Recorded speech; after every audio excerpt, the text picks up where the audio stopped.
নমস্কার। আপনারা দেখছেন যে তৃণমূল কংগ্রেস ভাঙছে।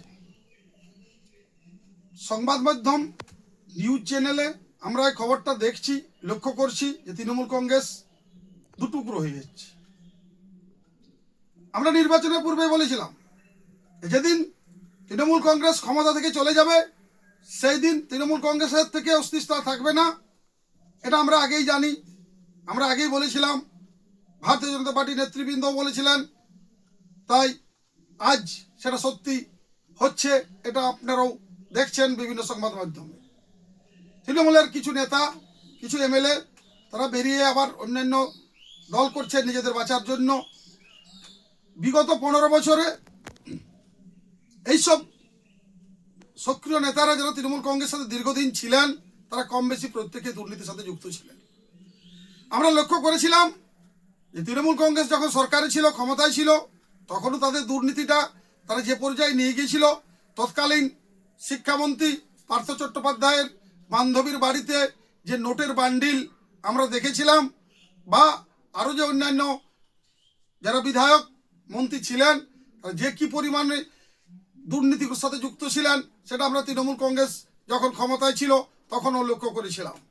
আর আজ যখন তৃণমূল কংগ্রেস ক্ষমতা থেকে চলে গেছে, বিজেপি সরকার, পশ্চিমবাংলা সরকার, শুভেন্দু অধিকারী নেতৃত্বে যে সরকার যখন তদন্ত করছে, সাধারণ তৃণমূলের চুটোপুটি নেতার বাড়িতেও যে পরিমাণ টাকা আগ্নেয়াস্ত্র বেরোচ্ছে, এটা আমরা দেখে অবাক হইনি। কারণ তৃণমূল কংগ্রেস বিগত 15 বছরে এইভাবে প্রশাসন চালিয়েছিলেন, এইভাবে সরকার চালিয়েছিলেন, শুধুমাত্র একটা ব্যক্তির ইচ্ছার উপর। ওই দলে একটাই পোস্ট, বাকি সবাই ল্যাম্প পোস্ট ছিল, এটাও আমরা জানতাম। আজকে আমরা যেটা বলতে চাইছি যে বিগত 15 বছরে তৃণমূল কংগ্রেস যে পরিমাণ দুর্নীতি করেছে, সেই দুর্নীতির তদন্ত শুরু হয়েছে। অনেক নেতা ধরা পড়ছেন, তাদের আইনের আওতায় নিয়ে আসা হচ্ছে। এর জন্য আমরা বর্তমান প্রশাসনকে, বর্তমান পশ্চিমবঙ্গ সরকারকে, বর্তমান পশ্চিমবঙ্গ সরকারের মুখ্যমন্ত্রী শুভেন্দু অধিকারীকে ধন্যবাদ এবং অভিনন্দন জানাই। আমরা যে বিষয়টা বলতে চাইছি, তৃণমূল কংগ্রেস কোনো আদর্শের উপর, কোনো নীতির উপর এই দল তৈরি হয়নি। তাই স্বাভাবিকভাবে সিপিএম বিরোধিতাকে কেন্দ্র করে যখন পশ্চিমবাংলার মানুষ সিপিএমকে ক্ষমতা থেকে হটাবার জন্য তৈরি, সেই সময় মমতা ব্যানার্জি নিজে এই সুযোগটা নিয়ে পশ্চিমবাংলার গদিতে বসেছিলেন।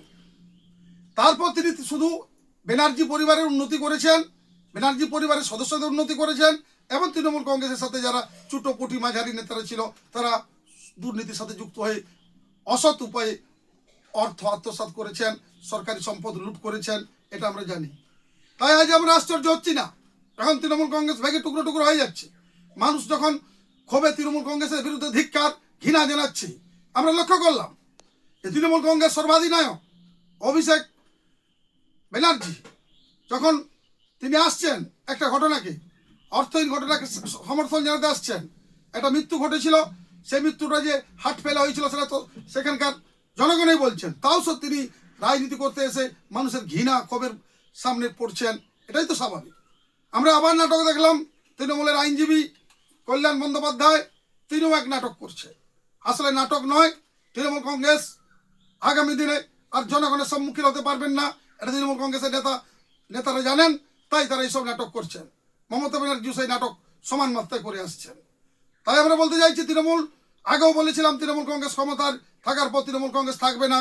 আজ আপনারা সেটা দেখছেন। এই অর্থহীন নাটক, এই অর্থহীন বিভাজন করে কোনো লাভ নেই। পশ্চিমবাংলা তৃণমূল মুক্ত হয়েছে, আগামী দিনে তৃণমূলকে শুধু মিউজিয়াম বা জাদুঘরে খুঁজে পাওয়া যাবে।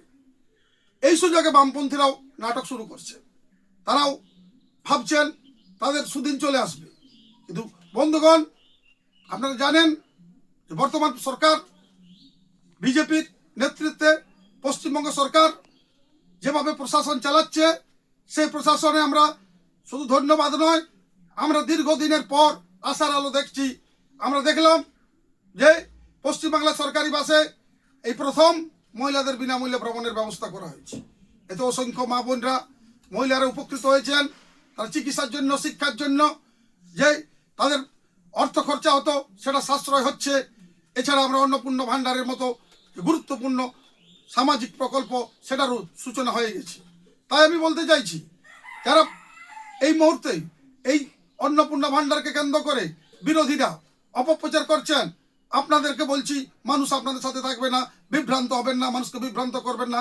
আসুন আপনারা এই অন্নপূর্ণা ভাণ্ডারে মানুষের পাশে থেকে তাদের ফর্ম পূরণ করে সহযোগিতা করুন। মানুষকে সামাজিক সুরক্ষা প্রকল্প যে পশ্চিমবঙ্গ সরকার দিচ্ছেন, তাতে আপনারাও এই মানুষকে সহযোগিতা করে উপযুক্ত বিরোধী দলের ভূমিকা করুন। কিন্তু আপনারা কি করছেন?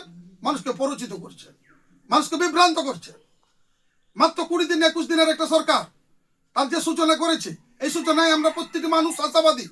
এই সরকার যে শিল্পায়নের কথা বলছে, যে বৃহৎ শিল্প পশ্চিমবাংলা আসবে, যেটা আমরা দেখিনি, কলকারখানা হবে, কর্মসংস্থান হবে, শূন্য পদে নিয়োগ হবে, এটা আমরা সূচনায় দেখতে পাচ্ছি। তাই এখনো পর্যন্ত যে সব মানুষ বিভ্রান্ত হচ্ছেন, যারা বিভ্রান্ত করছেন, আপনাদের উদ্দেশ্যে বলে রাখি, আপনারা সাবধান। দীর্ঘদিন পশ্চিমবাংলাকে অর্থহীন ভ্রান্ত রাজনীতি করে, ব্যক্তিকেন্দ্রিক রাজনীতি করে, বিদেশি মতবাদ পুষ্ট রাজনীতি করে এই পশ্চিমবাংলাকে যখন শান্ত করেছেন, পিছিয়ে নিয়ে গেছেন, আজ সেই পশ্চিমবাংলা যখন এগিয়ে চলার প্রচেষ্টা শুরু করছে, তখন আপনাদের বিভ্রান্ত না করে আসুন, সরকারের গঠনমূলক সহযোগিতা করুন, সরকারকে সমর্থন করুন, মানুষের পাশে থাকুন। শুধু এইটুকু বলে আমি সকল মানুষকে উদ্দেশ্যে একটি বক্তব্য বলতে চাই। পশ্চিমবাংলা সরকার এই পশ্চিমবাংলাকে যেভাবে নিয়ে যাচ্ছে, আপনারা বিভ্রান্ত হবেন না, আপনারা সরকারের পাশে থাকুন। এই সরকার মানুষের সাথে সবকা সাথ সবকা বিকাশ যেমন করবে, তেমনি সবকা হিসাবও এই সরকার নেবে, এটা আপনারা নিশ্চিত। শুধুমাত্র ভয় তাদের যারা দুর্নীতিগ্রস্ত, তারাই শুধু বিভ্রান্ত করছেন। আমরা তৃণমূল কংগ্রেস মানে জানতাম দুর্নীতিগ্রস্ত, তারা আজ মানুষকে বিভ্রান্ত করার সুযোগ নিচ্ছে। তার সাথে দোষও রয়েছেন বিদেশি মতবাদ পুষ্ট বামপন্থীরা।